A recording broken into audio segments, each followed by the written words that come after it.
Mint is still $15 a month for premium wireless. And if you haven't made the switch yet, here are 15 reasons why you should. 1, it's $15 a month. 2, seriously, it's $15 a month. 3, no big contrast. 4, I use it. 5, my mom uses it. Are you playing me off? That's what's happening, right?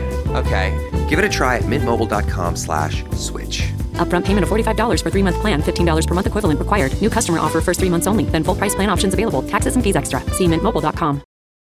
This episode is brought to you by Nespresso and Samra Origins by The Weekend Coffee Collection. Introducing Samra Origins. My collaboration with Nespresso is a connection to my roots, to my mother, Samra. Coffee that hits the right notes. It transports you. Crafted with unique notes and bold, soaring flavors.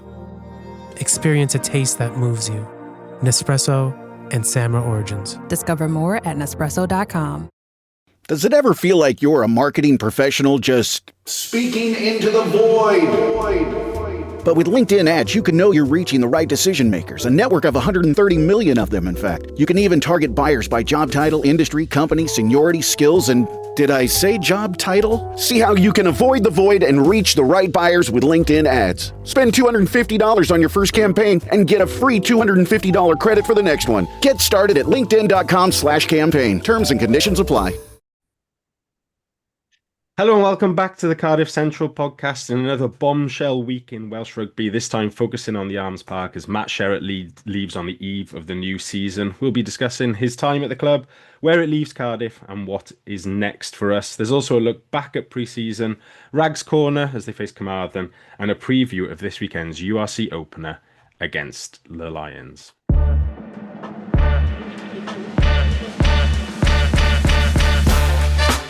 You're listening to the Cardiff Central podcast. On the panel this week, we've got Andrew Ford joining me. Fordy, how are you?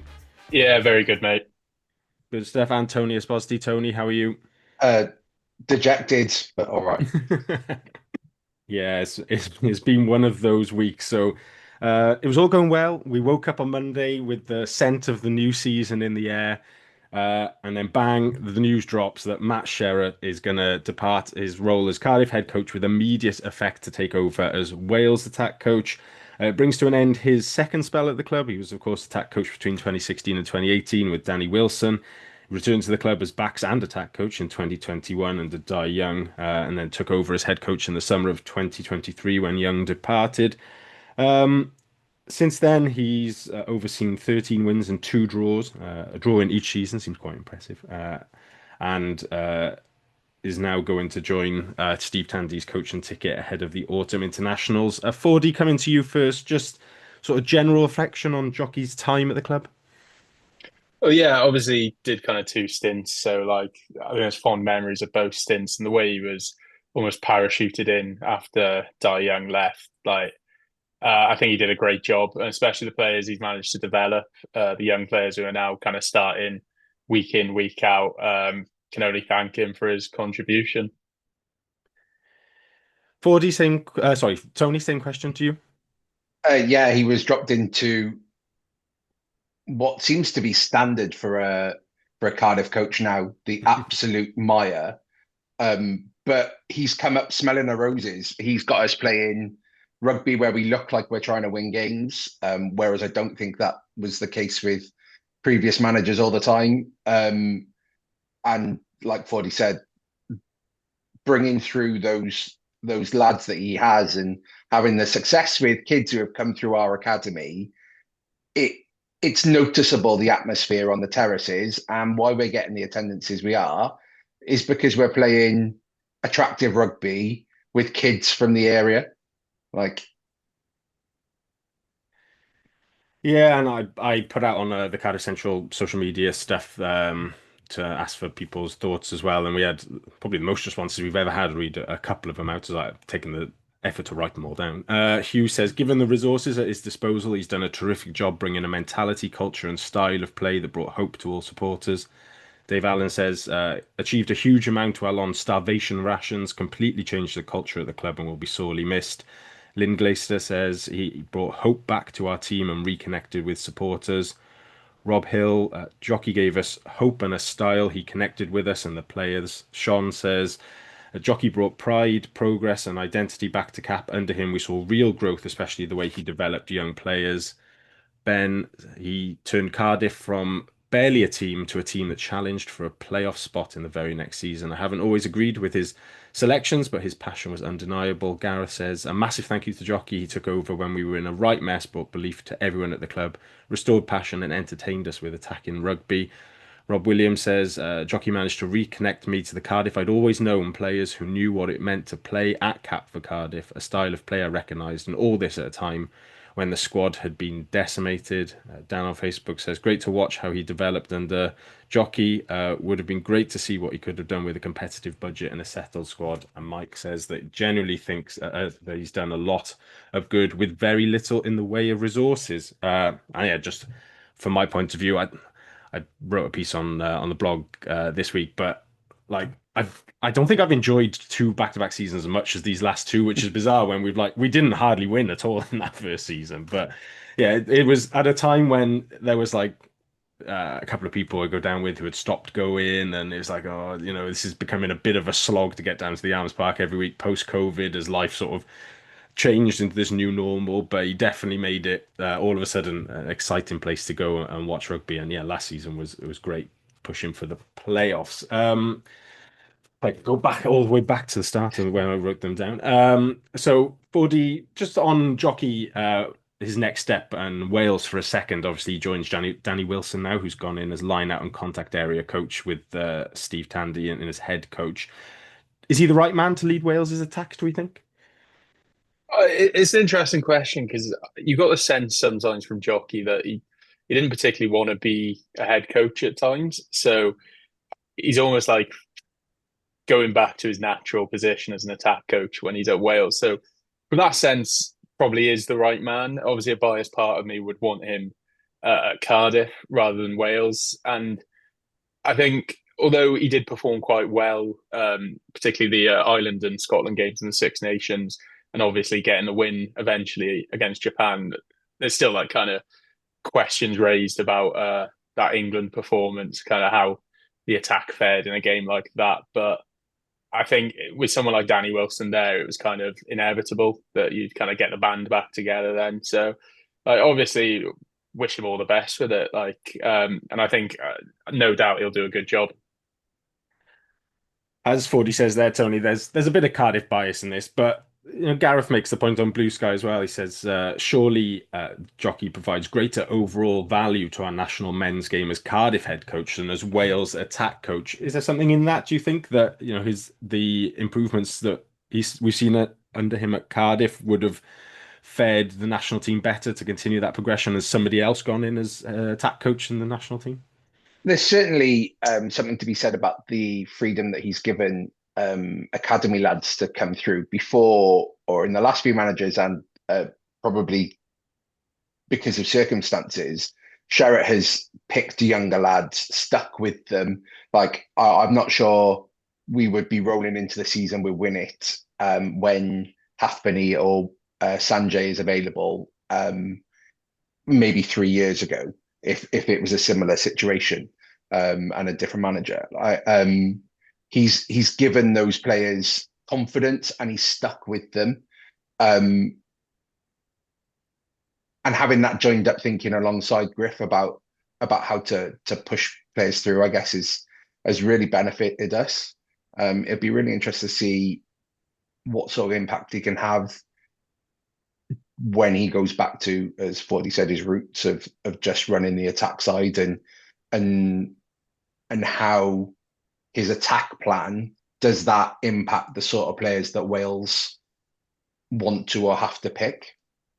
Because he favours two playmakers, as we've seen with Sheedy and Thomas at 10 and 12, and then he likes a big winger on the right, as you keep talking about, and a fast and nippy one. So where does that, how does that feed into the squad building as well? And will he have any scope around that?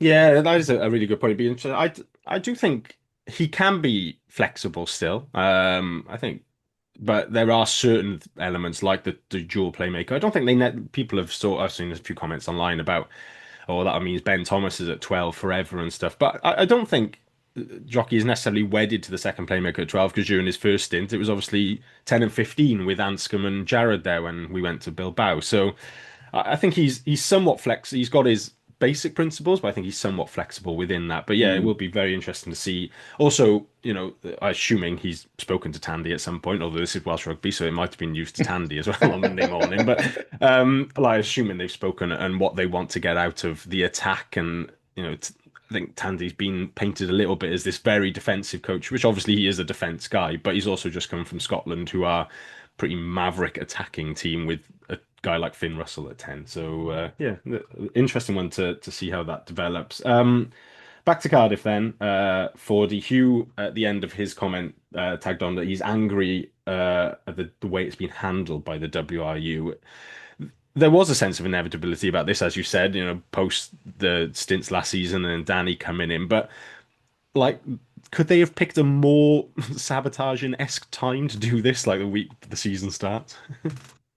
I think, yeah, the worst would have been if they'd somehow done it Friday evening or Saturday morning, and I think that would have been the worst. But no, it's awful timing. Like I referenced, yeah, with Danny, I think it seemed the impression you got was once he was on board, Jockey was then fully committed, and I think there's a lot of questions because we heard all sorts of rumours, like you said, about Matt being involved with Wales going forward. So to have it less than a week before the opening game of the season is, it's a real kick in the teeth. But it doesn't really surprise me with the WRU. I think they've got a bit of a track record with kind of sabotaging the clubs in Wales. I use the phrase "kick in the crotch," but teeth is probably the better version. Just before, so we're recording this Tuesday evening, just before coming on, there's been the club's media stuff ahead of this weekend, and Cornel van Zyl has been put up for it. So I think just to give context on what we know and what's being reported, at the moment, the club have said that Cornel van Zyl, Gethin Jenkins, Johnny Goodridge and Scott Andrews are going to step up in the interim period in the same way that they did sort of that Leinster game last season when Jockey was away with Wales in the Six Nations. Wales Online, have added to that by reporting that Cornel van Zyl is going to be the sort of head coach of those four and is sort of nominally in charge. And then just before we started recording from today's media session with Van Zyl, Simon Thomas has reported that Van Zyl has said in that press conference that he is keen to take on the job full time if that was possible. And in the video that the club have posted, where they haven't included that quote, but they have included Van Zyl talking through that essentially Johnny Goodridge will step up as full-time attack coach now. He's been doing the launch plays, but he'll take on general attacking shape. Then you'll have Gethin Jenkins looking after some of the kicking strategy, and Scott Andrews doing some of the forwards attacking shape, so that Van Zyl is still doing line out and like contact area stuff, but obviously has head coach responsibilities around that as well. Tony, that sort of gives us an impression of what's going to happen the next few weeks, but what do you think will happen sort of short term and then going into more medium term with the coaching situation now? Well, I guess it all weighs on the consultation. I know we've tried to steer clear of referencing that word, but I can't see any sort of decision being made until that has been finished, and even does a search even start until that is announced? Because if you're trying to hire a head coach, are you going to get people to interview if they don't know that there's going to be a job here in 6 or 8 months? It's a really difficult position. So I wouldn't be surprised if we see the season out with Van Zyl as head coach and try and just solidify and have a bit of continuity from that perspective. Bringing someone in October, November, who would want to get the lads playing in a different way, more to their style, it would just disrupt where we are. So I'm never a big fan of interims, but where there's consistency, especially at this sort of period of Welsh rugby where there's very little consistency from one month to the next, it's probably not a bad idea to keep him around for the season because he's done wonders with the forwards from the last year. They looked a completely different animal from a Maul perspective, especially. So, and he looks like a frightening man as well, which is what you want from a head coach. So. Fordy, I think what Tony says is pretty fair there. There still have been some names attached to the job already, despite the fact that Sherratt only left yesterday. We've heard Stephen Jones's name banded around, Wayne Pivac, another one as well. Is there anyone you think like you would rather come in if we were going to get somebody new, or is it just such a preposterous thought that it's not even worth considering any other names? It was interesting hearing the names because I think particularly both Pivac and Stephen Jones are kind of very attack orientated, which would suit specifically the current Cardiff team, but also just a Cardiff team in general, especially if you had someone like Pivac or Stephen Jones just pulling off the stuff they did in that kind of Scarlets Pro 12 winning team. I wouldn't complain about that, but I do agree with Tony of I think it is with everything that's going on in Welsh rugby, it's a step. I don't know how the process would work in terms of getting someone in, but I think if you look back as well with how Matt Sherratt came into the job, it was more there wasn't enough time to find someone else, and yet here we are 5 days before the season starts. That logically, if we go based on that, then I think you have to give Van Zyl till the end of the season to see what he can do, and if he's hungry for the job, then I think it's a great kind of chance for him to take it with two hands and see what he can do. Yeah, that's absolutely fair. I think it doesn't necessarily have to be to the end of the season. I mean, just let him have the first block of fixtures at least, because at least hopefully by the end of the first block of fixtures, we'll then have the consultation finished and the announcement of what the WRU at least are intending to do, and we might know what's happening beyond like November then, because I can't see at the moment how.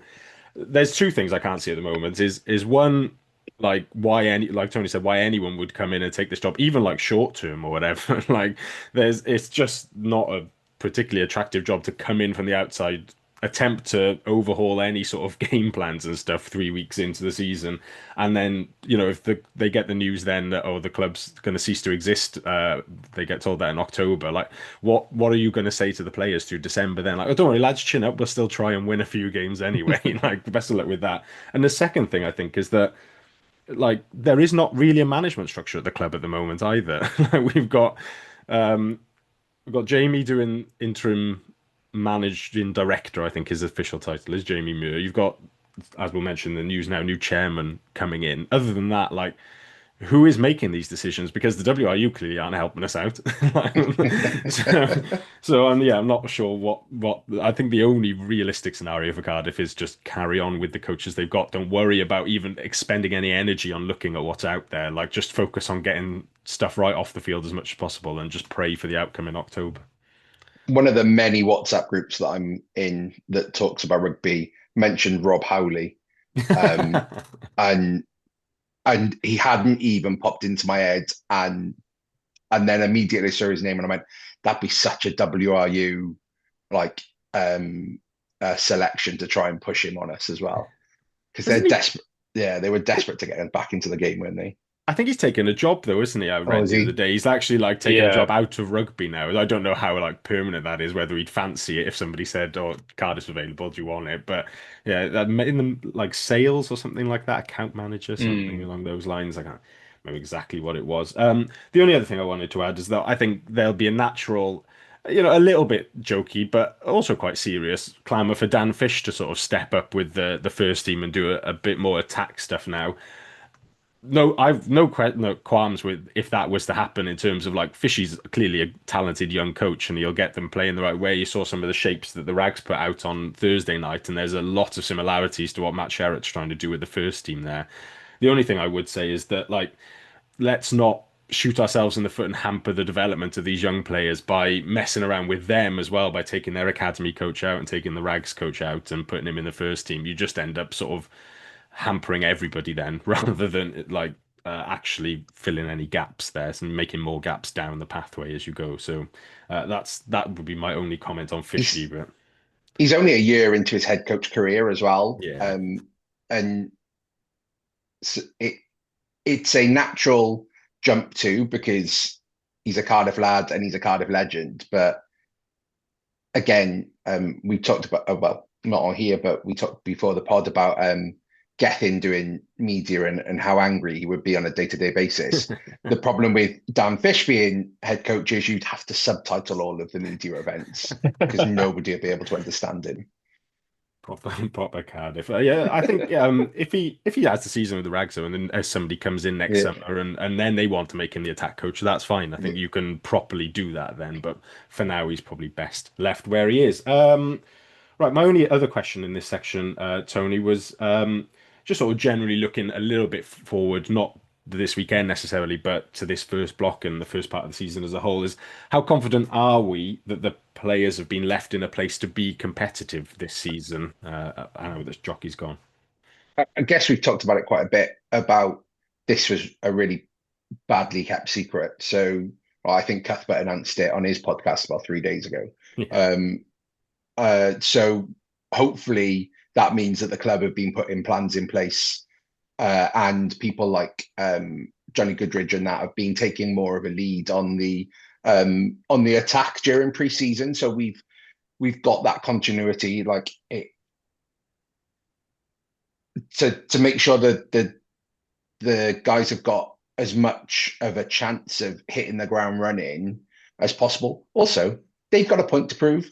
If we come out of this consultation and there's 2 clubs, which it could be 3 clubs, could be 4, there's going to be a clamour for jobs. There's a lot of putting yourself in a shop window this season. So I'm really hoping that a lot of the people like Big Al and Harry Millard and people like that who were looking at getting out of rugby a couple of years ago realise that if they have a big year this year, they can continue to set themselves up and push through. Absolutely. And just to bring this section to an end, I think for us as supporters, it's like more important than ever that we get down and support the team this Saturday through this first block of games. Like I think the players will really appreciate the support there and that extra bit of help in hand. I think like Jockey will be there on Saturday, you said, and so it'd be nice to say farewell to him as well. And just throughout this first block of games until the end of that consultation, to send a bit of a message to the WRU that like we're here to support Cardiff. We're Cardiff fans. We want the club to continue, and that if we turn out in our numbers and hopefully drive the team onto a few good results, that shows that despite everything going on off the field, we can still compete. And so hopefully that is reflected in the players' performance as well. On to news then. Doesn't get any better, I'm afraid, than the rest of the news. It's not looking too good. Injury updates. We start with Mason Grady has undergone surgery on his AC joint after hurting it against Richmond in pre-season. He's looking at, well, I think they optimistically said that they were hoping he'd be back sort of before Christmas, but I wouldn't be surprised if we don't, maybe not see him at all before the Six Nations, but certainly not until into the new year. Fordy, like, what are we doing at 13? It is just Millard now. Elijah Evans also out until after the autumn with a fractured thumb. Ewan Stevens and Theo Cabango still on long-term injury, so we haven't got many wingers either. Are we just gonna sort of like do a raffle if Harry Millard goes down and somebody from the stands is at 13? Or It really seems like it. I'm not going to put my hand up to take that role anytime soon. But yeah, it's a massive worry, kind of relying on Millard to kind of be the 13 at least until December, best case scenario. And I think you've got to consider as well that with Grady, the amount that he's been playing at wing, I still think it was quite big to expect just him and Millard to be the 13 options going forward.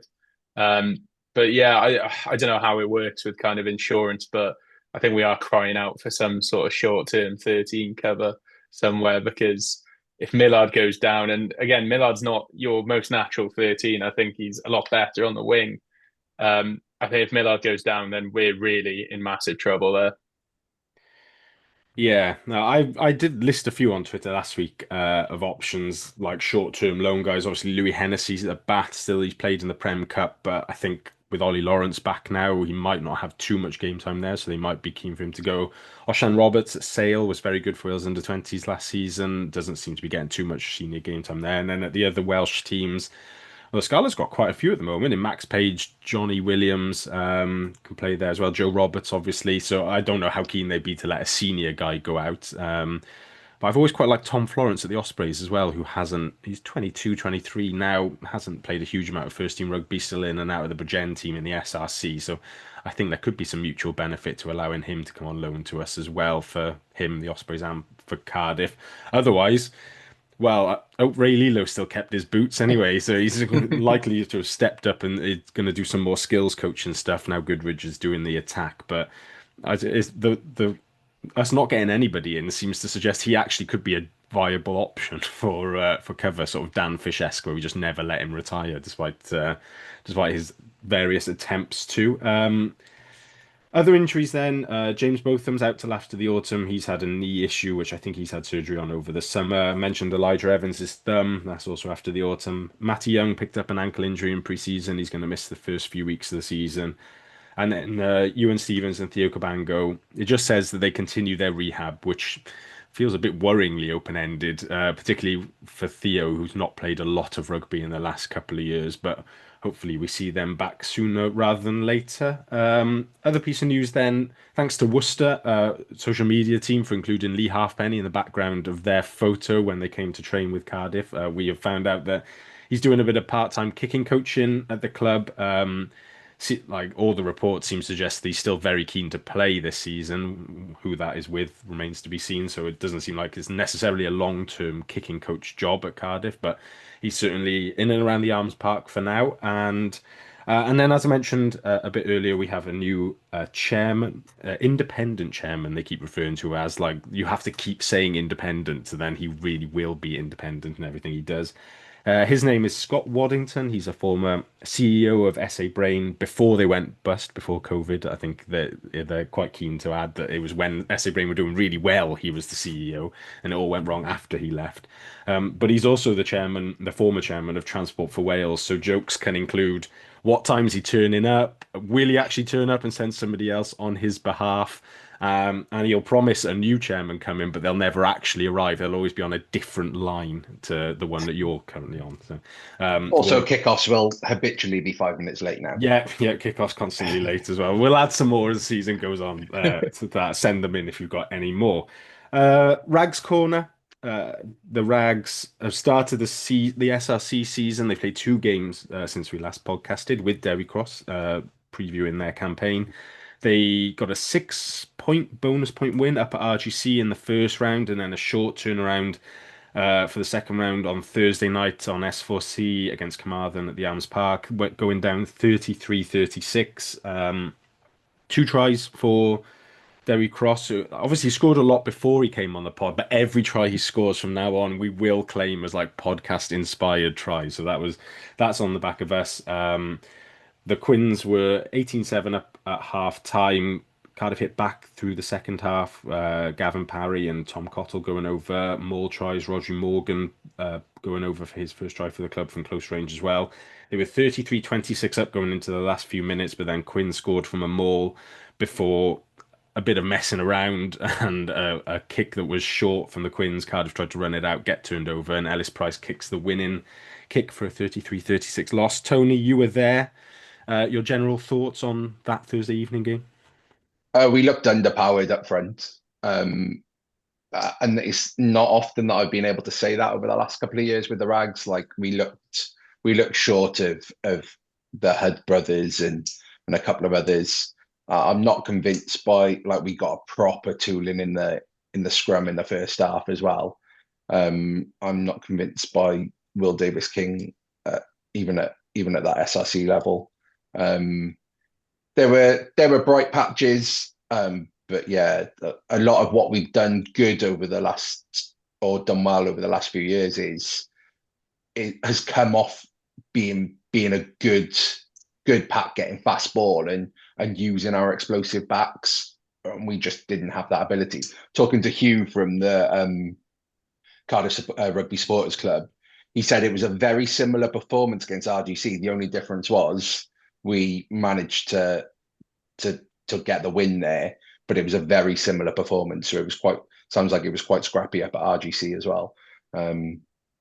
Yeah, so it's a worrying start to the season, but I guess we often start slow. Is my general recollection. Yeah, I think that's certainly fair. It does tend to be October, November before we sort of patch a couple of results together. But yeah, I mean, I absolutely agree that the Hudd brothers, Sean Moore, Alan Rees, they're huge losses from the spine of that pack. Aled Ward as well played really well last season. So Mackenzie Martin as well. Yeah, like he played a bit last year. Like having that international quality player just in and around the squad is just like losing that is just a big thing.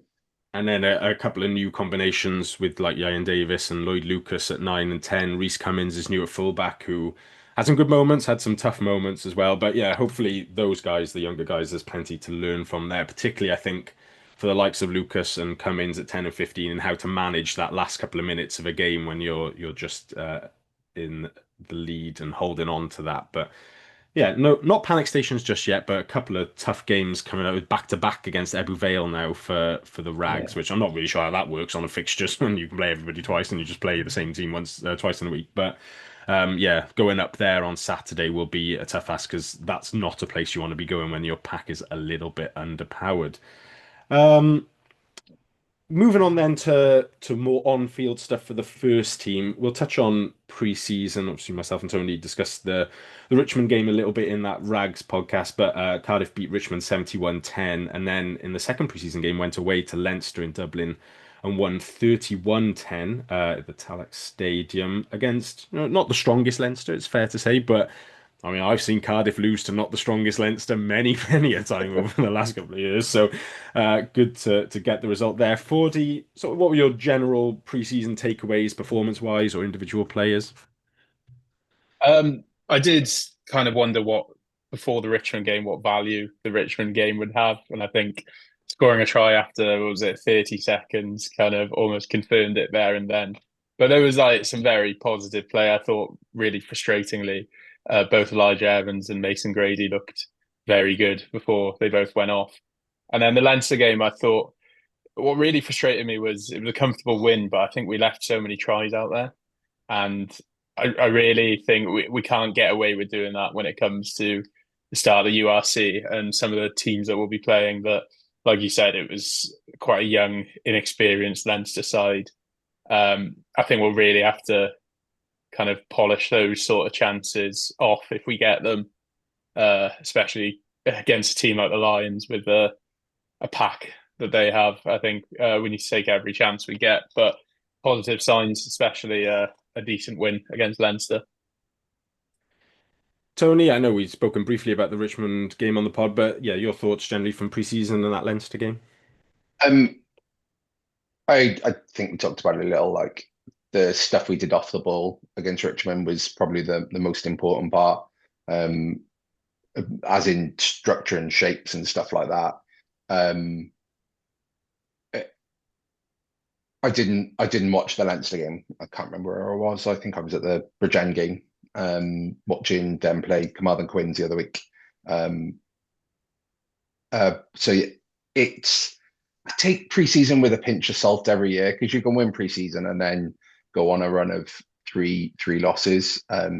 It's more about structure and getting those sort of things right and then learning from what's happened over those two games. So it's quite interesting that we did two games and then had 2 weeks off to build off that stuff. That's I don't remember us doing that sort of thing before. I'm not sure whether that is something we've done over the last couple of years under Jockey. But it's so important now that we take the learnings from that Leinster game. Like Fordy said, we've got to hit the ground running. We've got to score tries, and we've got to put ourselves in positions where we're not under pressure late in games. Yeah, I think the only thing I'd add is that young player wise, like preseason always is one of those ones where you see like a sort of 18, 19-year-old player and you're like, oh, his qualities, and then you don't see him again for like 2 years or whatever. But this preseason, I thought the young players like genuinely showed they were ready to play first team rugby. Guys like I think Reece Barrett was great when he played in both games.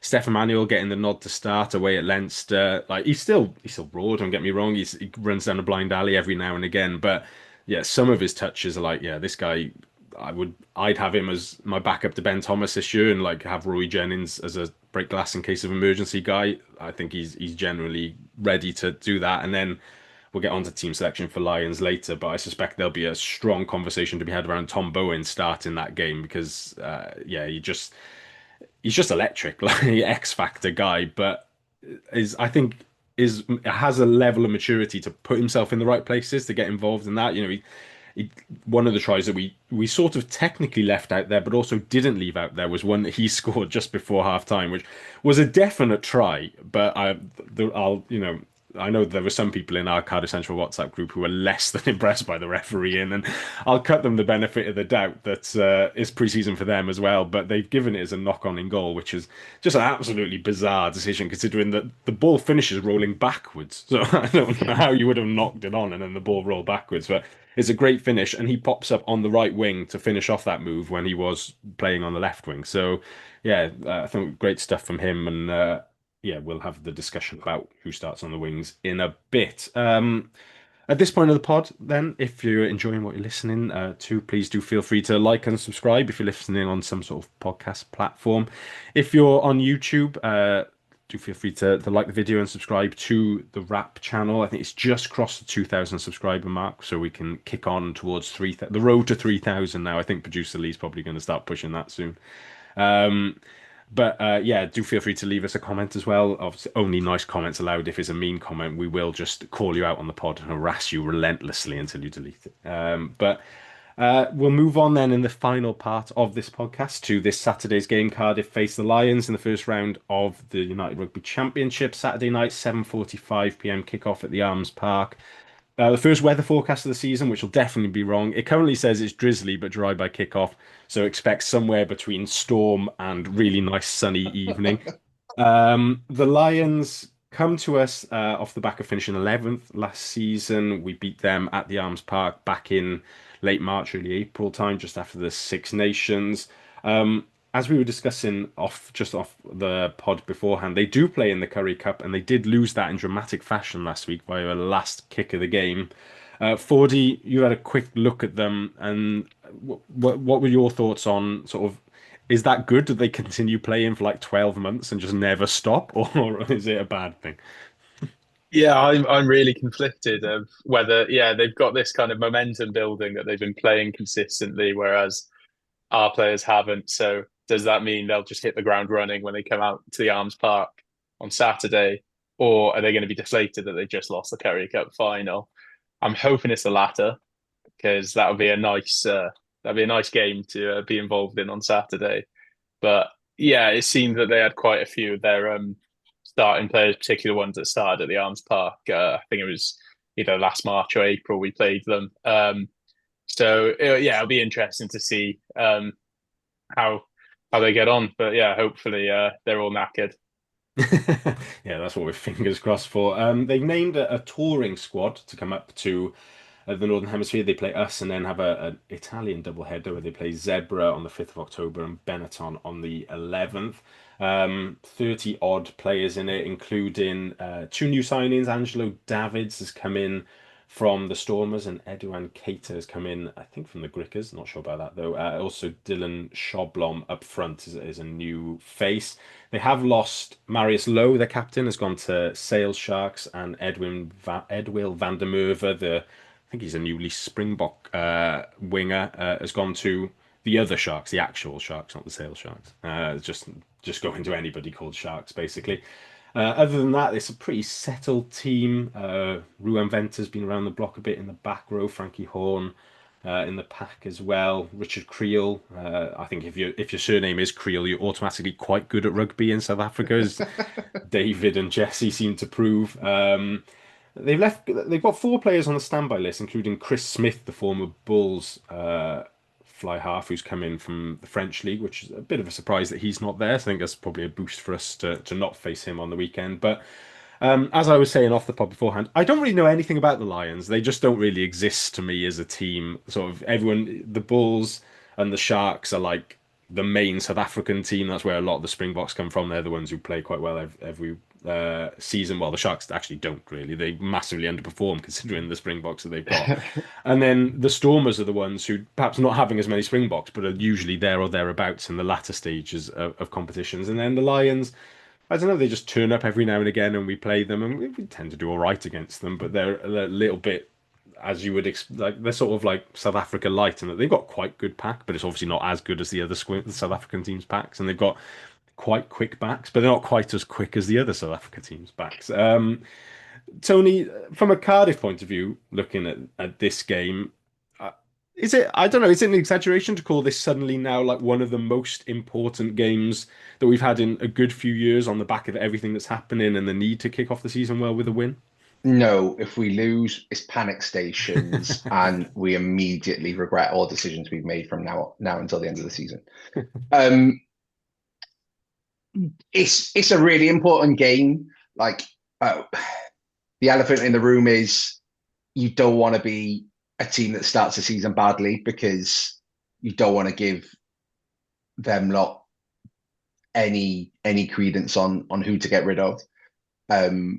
We also need to show that we've got the resilience to lose people like Jockey and still carry on going, and still play good rugby. Like, just because the head coach has gone doesn't mean that these lads have forgotten everything that they've done over the last 2 years, and the improvement that we've had in the last 2 years under Jockey has been phenomenal. But winning is so key now. Like, we've got to kick on. 8th has to be the minimum this year, I think. I'm going bold. Yeah, I like that. I like that. And with that in mind, then, 4D, if we're, continuing to, despite everything that's going on, if you sort of take Cardiff as the team where we are, like building forwards and the squad progressing, if we're looking for that playoff spot, this game, looking at our fixtures, we go to Munster then week 2. It is early in the season, but it's still quite a crucial one in terms of winning your home games and making that playoff top 8 for the end of the season.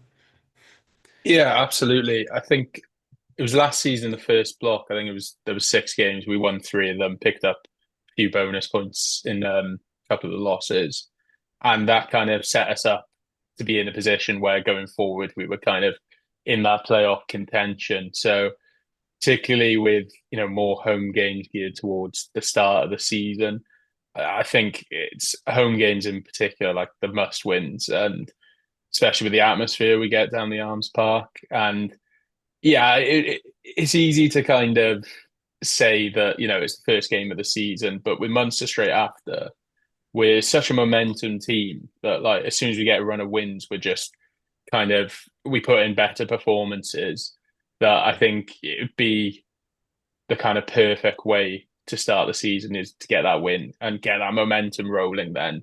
And I've no doubt that if we get the win on Saturday, I'm not expecting us to beat Munster, but I think it'd be a lot better performance against Munster than if we're to lose Saturday. Yeah, no, I think there's, looking at the fixture, so Cardiff's first 5 up until the Autumn Internationals, it's Lions home, Munster away, Connacht home, Dragons away, and Edinburgh home. And I think there was sort of like there's only extremes that could come out of that for Cardiff, in that if we lose to the Lions, you could see us losing to Munster, and then you could see us losing to Connacht at home, and then possibly going to Dragons, who their defence coach said they're making the playoffs this season, so we have to assume that will definitely happen. But if we are 0-3 after that game, go into Rodney Parade there, if they've had a couple of improved showings, which they do have a bit more of a settled coaching staff now, and they have made some decent signings, and they've obviously got a lot of ex-Cardiff players who'll be wanting to prove a point in that game. Realistically, we could end up at Edinburgh losing at home in that last one and be 0-5 if things go if it goes off the sail early. Flip side there though is, if we do beat Lions and we go to Munster, even just like play really well and nab a losing bonus point from that, we can come back and beat Connacht, beat Dragons, and beat Edinburgh at home and be 4 wins and a losing bonus point from 5, which will be a really great scenario. I just can't see anything in between that at all for Cardiff at the moment. Tony, this game on the weekend, what do we want to see from Cardiff that was different from last season in terms of how we go about winning these? Bit more composure in the final third of the pitch and the final third of the game. We regularly turned down points last year to go for the try and get tries, and I'd like to see that sort of thing continue. Even with hopefully Yohan Lloyd at 10, who's got a much better kicking percentage over the last couple of years, I think, than Sheedy has done. I think. I want to see us hit the ground running, and like you guys have said, just build off that momentum, and go from there. It's a really simple thing, and it makes me feel silly to say it, but it all hinges on Saturday, all season. You say you think Lloyd's got a better kicking percentage than Sheedy. I reckon everybody's got a better kicking percentage than Sheedy after last season. I've told you my conspiracy theory. I don't think the squad like him are deliberately scoring the corner because they were trying to score into the posts for Lloyd. The moment Sheedy came on, we were scoring tries in the corner.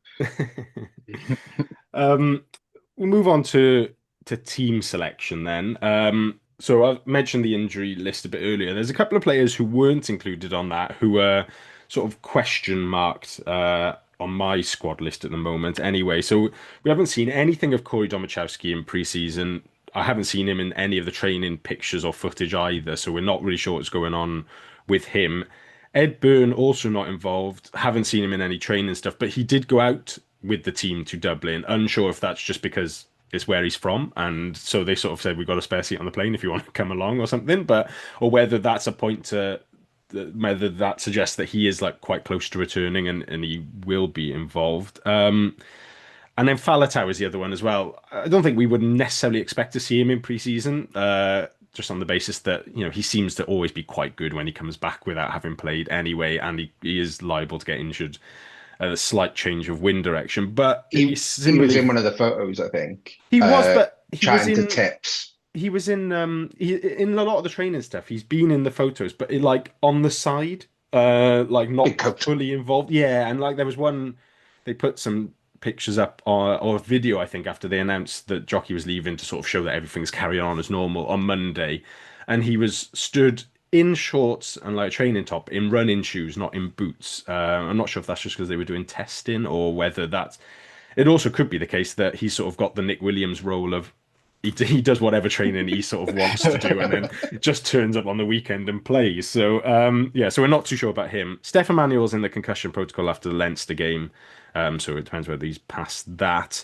The one thing we do know is that Danny Southworth is available for this weekend. He served his 2-game ban during the preseason friendlies and has graduated from tackle school with honours. So he is free to play. We also think that George Knott is okay after he went off against Richmond. He is available this weekend, and that Ben Thomas has been taking a full part in training as well. He just similarly wasn't risked in pre-season. So, Fordy, coming to you first, front row wise, I think there's a couple of head-to-heads there. Loose head wise, if we're assuming Doma isn't available this weekend, as seems possibly likely, and Ed Byrne is still sidelined, it's down to Rhys Barrett and Danny Southworth. Which way would you start and bench them? I think purely because one's played in the preseason games, the other hasn't. I'd start with Rhys Barrett. Kind of, he got a nasty injury. I think it was against Leinster last season, and he was playing some really good rugby before that. Only like his first few games for Cardiff. So I think it's almost like give him another chance to, having played in the preseason games, give him that number 1 jersey, and then I'd bench Danny Southworth, who, he's big bloke. I think if you get him on for the final half an hour, it's kind of probably the right way round there. Tony at hooker, I think a question we might ask quite a lot this season: Belcher or Lloyd, which way round they go. What do we think for the first game of the season? Captain starts. Yeah, that's fair. I don't know what else to say there, really. Yeah, Like, that's fair. he's also got a lovely moustache at the moment, so. Is there a point where, despite him being captain, the need for Lloyd to sort of go from the start in big games does overtake that at any point? Yeah, I think so. Which is why it's key that we make sure that McNally keeps playing and Teddy keeps playing, because they add that leadership as well as people like Falatau and Botham uh, and the few others that we've got throughout the squad littered through there, like Adams and others. Like there's a real strong leadership core. So relying on all of that means that we shouldn't need that. It's just first game of the season. You want the man you've given the club captaincy to run out, I think. Fair. 4D, I've penciled Azza in as a starting tight head, unless you've got any strong objections to that. With the question mark then of Javan Sebastian or Sam Wainwright as the one making their debut off the bench. Yeah, I fully agree with Azarati starting. I think I'd probably go Javan Sebastian on the bench, just purely on the basis of, I don't know if this is a fact, but I assume he's played more rugby over the last few years than Wainwright has. But I'll just go on that basis, and if I'm wrong, I'm wrong. So be it. No, I had Sebastian in on my bench as well. He just looked a bit better in pre-season generally, I thought as well. I think I do like, although we sort of brought them in together as like the kind of literary replacement, I do think that the starting depth chart has Sebastian above Wainwright as a clear second choice, and Wainwright then as a sort of improvement on like Will Davis King as your third choice then. So that's where I had them. Second row, once again for this season, impermanent marker, McNally and Teddy are already in. Won't be taking any questions on that. Back row then, Tony, starting on the blind side, looks to me to be a pretty straight shootout between Mann and Donald probably at the moment. I would stick with Alex Mann, mainly because Donald gives you the second row and six cover off the bench. And I just really liked what we saw from him at the tail end of the season, and also in the two preseason games. He linked up really well in that Richmond game with Basham. From what I've spoken to other people about, they did exactly the same thing alongside Alan Lawrence as well. So yeah, he looked like he was enjoying his rugby again at the end of the last season and in that Richmond game from what I saw. So. Mention of Basham then 40. 7 and 8 might be slightly linked because of Basham and which way he goes. I guess there's a team that has Falatau at 8 if he's fit, and then it's just whether it's Basham or Dan Thomas at 7. And then also what you think if Falatau isn't fit, who goes to 8 and then who starts at 7? I've got penciled in Alan Lawrence at 8 because obviously if Falatau's available, I think you do slot him straight in at 8. And I think in either scenario, I have Basham at 7 because I think he's, from like the interview quotes I've seen, he seems like he's got a big point to prove coming to Cardiff. And I do think, as much as he's comfortable across the back row, I do kind of see him more as a 7, in my opinion.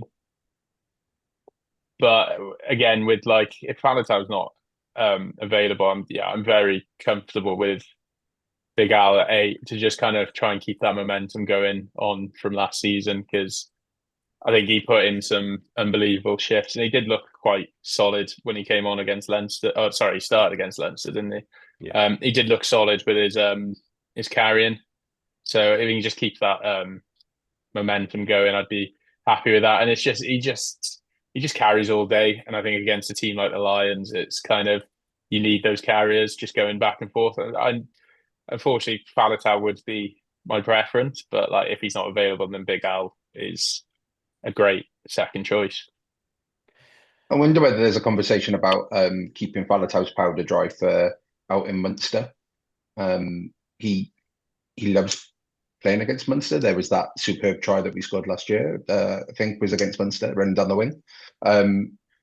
Gives him an extra week, and also just gives us a bit more experience out there in that sort of situation. So obviously it completely backfire, but Very, very fair point. Into the backs end tone, scrum half.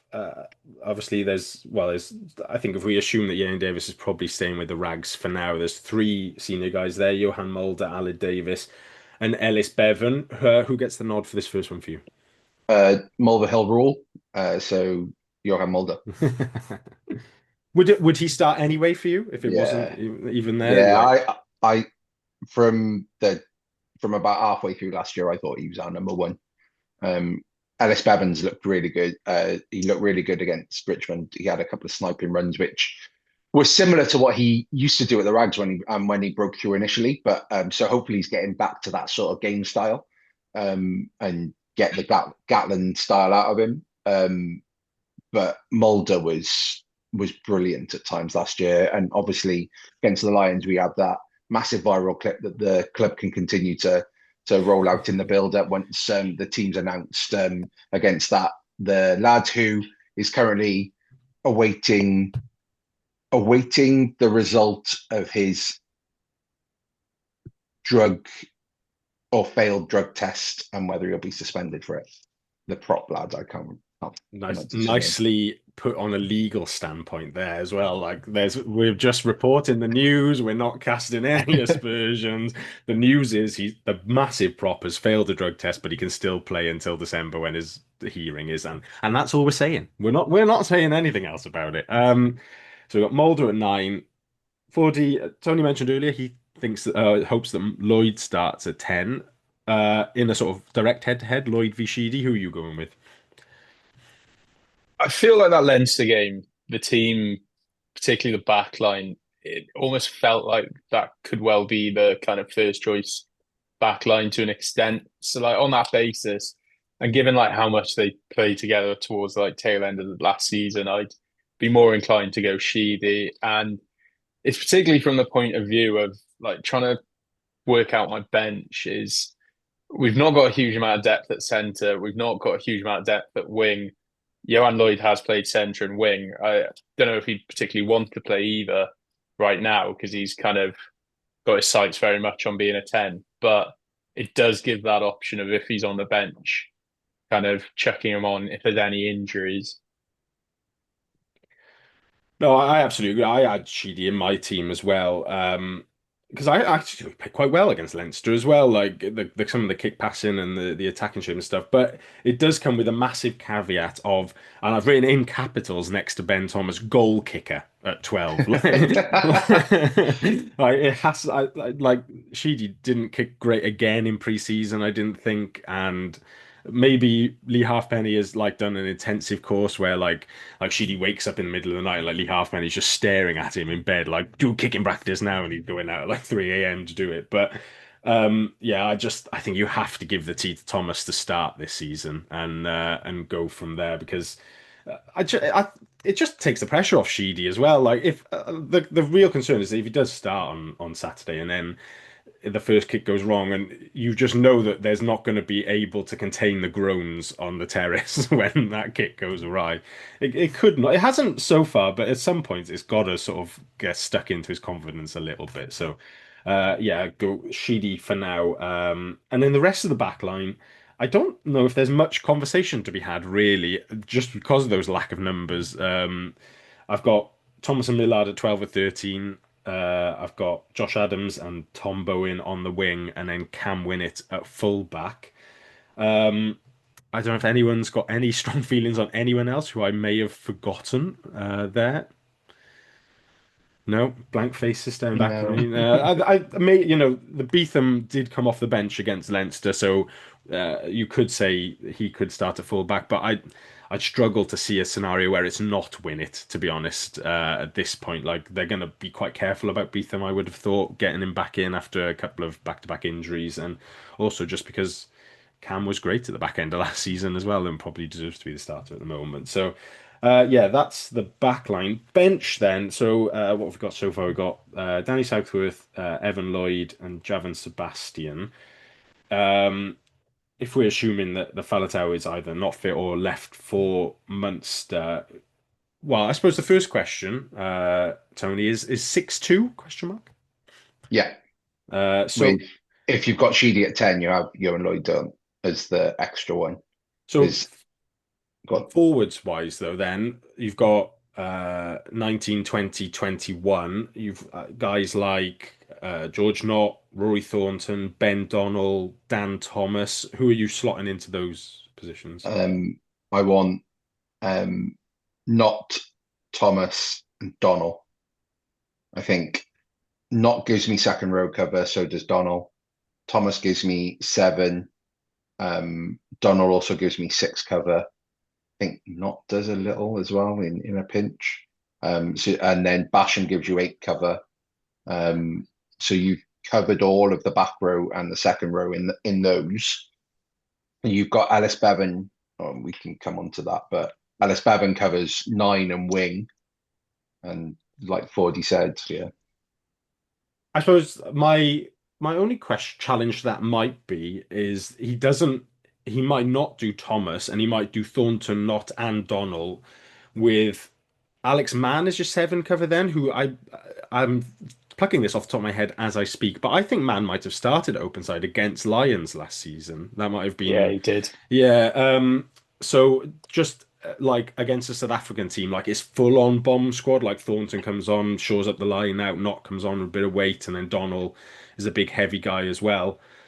Fordy, I don't know if you've got strong thoughts on that. I've not got like massively strong thoughts of. I can see a value. It's worth mentioning. I thought when Thornton came on against Leinster, he looks like he's bulked up a bit, which is that not just because he's cut his hair? Could have been. But that's if he has bulked up. I might be making it up, but could be an awful camera at the Leinster Stadium, which was just I'm not even going to bother pronouncing it, but it's. I think there's definitely value in kind of that sort of just 3 blokes who are tall, big, and will just probably tackle anything.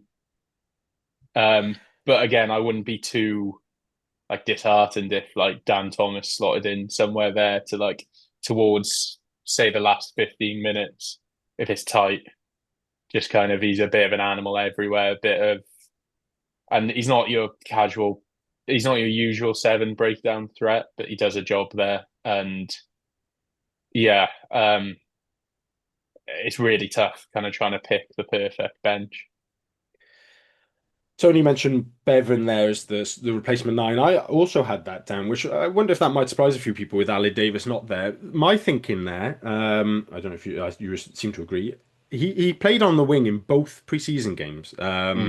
I think more out of necessity against Richmond because a couple of people went off, but it seemed to be like a pre-planned thing away at Leinster.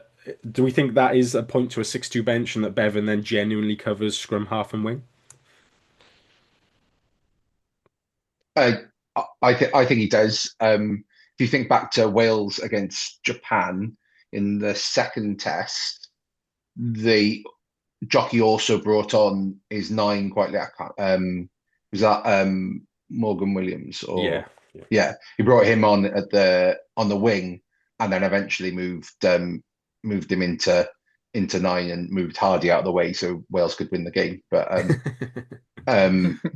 so it's definitely something I think can do. He's quick and he's got a nice boot as well if you get the ball wide and can get out of it. So.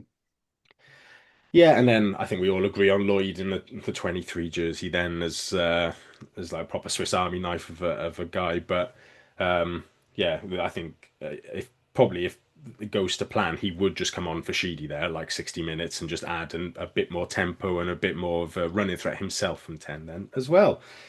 Good stuff. So just to recap our team then, go from 1 to 15. We've got Rhys Barrett, Liam Belcher, Kieran Azarati, Josh McNally, Teddy Williams, Alex Mann, Tame Basham, and Alan Lawrence up front. We've got Johan Mulder, Callum Sheedy, Tom Bowen, Ben Thomas, Harry Millard, Josh Adams, and Cam Winnett in the back line. And then on the bench, we've got Evan Lloyd, Danny Southworth, Javan Sebastian. I'm going to go for the big forwards of Knott, Thornton, and Donnell as the 6 forwards, and then Ellis Bevan and Johan Lloyd as the back cover. I think 40. That's a team that can certainly get the win on the weekend.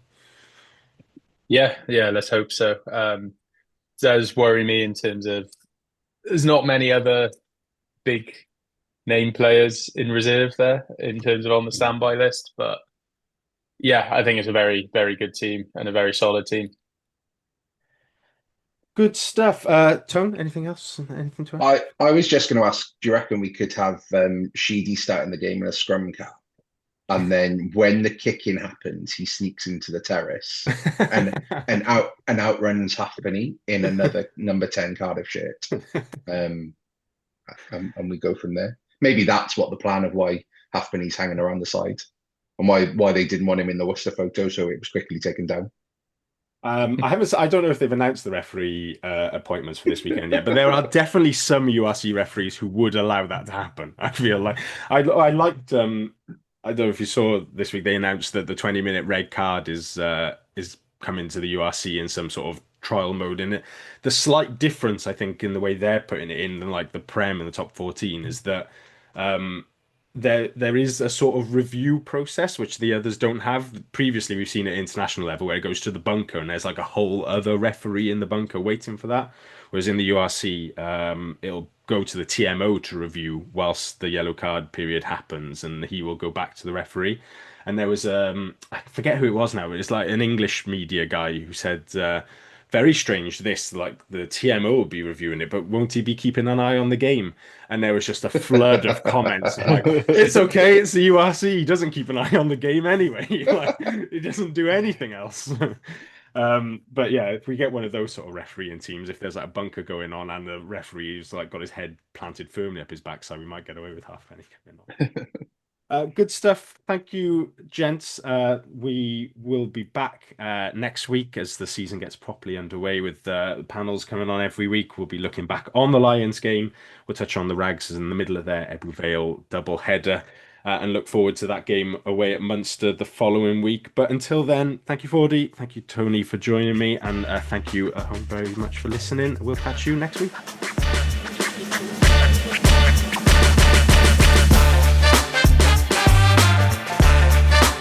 That was the Cardiff Central Podcast. Please rate, review and share us on socials if you can. And join us again next week for more of the same. And until then, enjoy your rugby.